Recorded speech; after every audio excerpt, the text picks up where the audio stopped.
Good morning, Malai Murasu. 15 minutes news in English, headlines for the day. All eyes on Governor as Tamil Nadu Assembly convenes on January 20. Session to begin with Governor's address. Tamil Nadu is a front-runner in all sectors, asserts Chief Minister Stalin. Says TN emerged as model for rest of the country.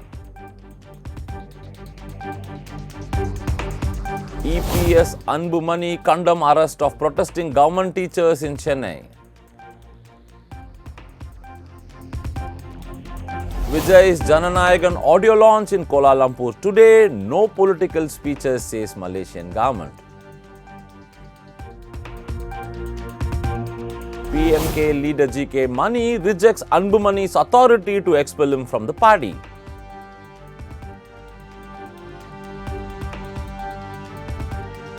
Shafali Verma, Renuka Thakur shine as India cleans series, defeats Sri Lanka by 8 wickets in third T20 international.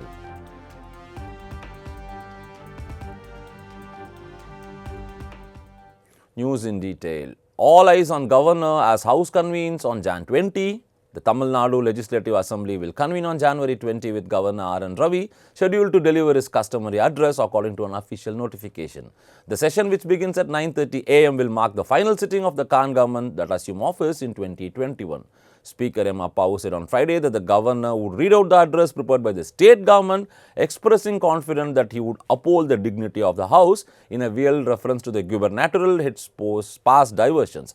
Despite the speaker's assurance, all eyes remain on the governor's conduct during the address. In early 2024, Ravi omitted certain portions of the speech prepared by the state government. The omissions were not recorded in the proceedings as the speaker read out the full Tamil version and the House subsequently adopted it through a resolution. A similar situation was witnessed in the previous year when the governor skipped the entire speech prepared by the government and walked out of the assembly. In this backdrop, legislators and observers are keen to see how the governor will approach the customary address this year.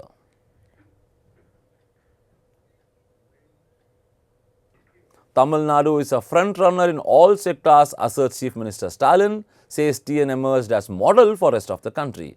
Tamil Nadu Chief Minister M.K. Stalin said the state has emerged as a leader in several key sectors, including employment generation, education, infrastructure and welfare administration, and continues to serve as a model for rest of the country.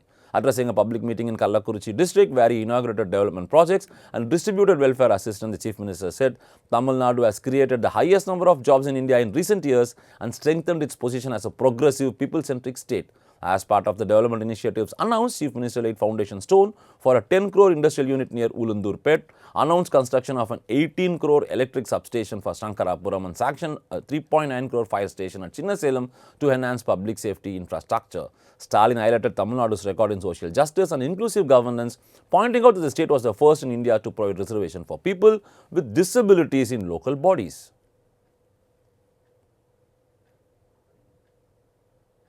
Edappadi Palaniswamy Anbumani condemned arrest of protesting government teachers. Dozens of intermediate grade teachers were arrested by the police on Friday while protesting in front of the Directorate of School Education office in Chennai, demanding equal pay for equal work. The arrest drew sharp criticism from key opposition leaders, including AIADMK General Secretary Edappadi K. Palaniswamy and PMK President Anbumani Ramadas, who condemned the state government's handling of the agitation.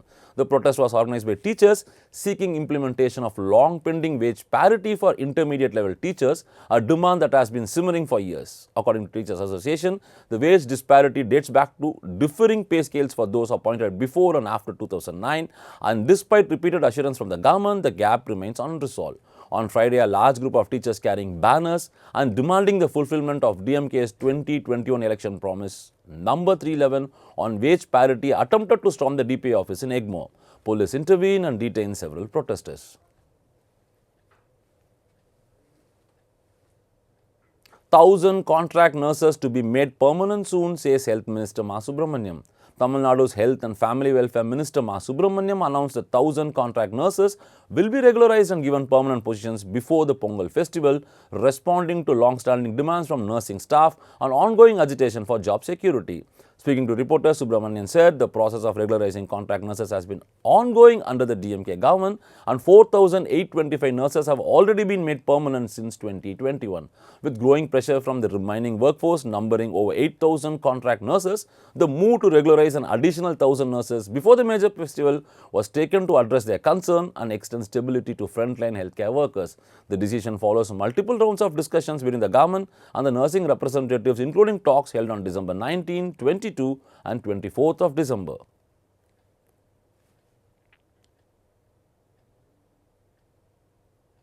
Vijay's Jananayagan audio launch in Kuala Lumpur today. No political speeches, says Malaysian government. The highly anticipated audio launch and Thalapathy Thiruvizha concert for Vijay's upcoming film Jananayagan is set to take place today at Stadium Bukit Jalil in Kuala Lumpur, Malaysia. The event has generated massive excitement, with tickets nearly sold out and an estimated 90,000 fans expected to attend.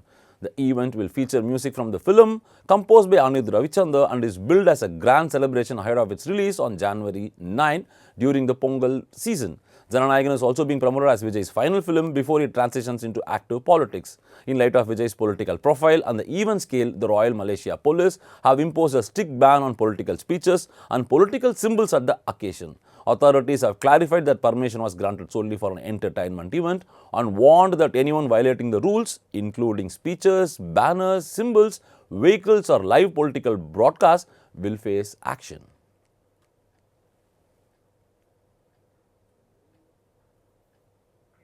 PMK leader GK Mani rejects Anbumani's authority to expel him from the party. In a sharp escalation of the ongoing leadership crisis within the Patali Makkal Katchi, senior leader and Pennagaram MLA GK Mani has publicly stated that Dr. Anbumani Ramadas lacks the authority to remove him from the party. Mani's comments come in response to an expulsion order issued by Anbumani on Friday, intensifying factional tensions ahead of the 2026 Tamil Nadu Assembly elections. Addressing reporters in Salem, Mani, a veteran of PMK politics with over 4 decades of association with party founder Dr. S. Ramadas, accused Anbumani of overstepping his powers by announcing his removal. Mani asserted that only Ramadas, the party's founder, holds the authority to admit or expel members under the party's constitution. He highlighted his long-standing service, including a 25-year tenure as party president, to underline his legitimacy and influence in the organization.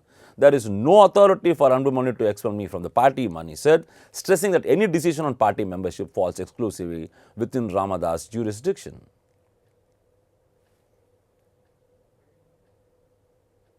Nightclub fire, Goa court extends police custody of Luthra brothers till December 29.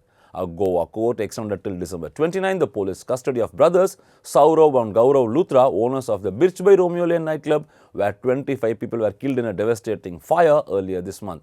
The siblings had fled to Thailand just hours after the tragedy that occurred at Arpora village on December 6 and were later deported from the nation on December 17. The Judicial Magistrate First Class of Mapusa Court extended the police custody of Saurabh and Gaurav Luthra till December 29, their advocate Paragrao told reporters. Shafali Verma, Renuka Thakur shine as India clean series defeats Sri Lanka by 8 wickets in third T20 international. Shafali Verma's unbeaten 79 powered India to an 8-wicket win against Sri Lanka in the third T20 international in Thiruvananthapuram, which also gave them an unassailable 3-0 lead in the 5-match series. Chasing a below par 113, India achieved the target in 13.2 overs, courtesy of Shafali's brilliance. Earlier, Renuka Singh Thakur marked a return to the side in scintillating fashion, while Deepti Sharma became the joint highest wicket taker in women's T20 internationals as India restricted Sri Lanka to 112 for 7.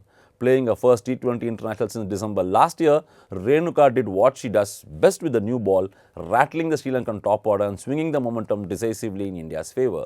Deepti and Renuka continued to strike at regular intervals, ensuring Sri Lanka never regained momentum and were restricted to a below par total. Weather updates of popular tourist destinations across Tamil Nadu and Puducherry.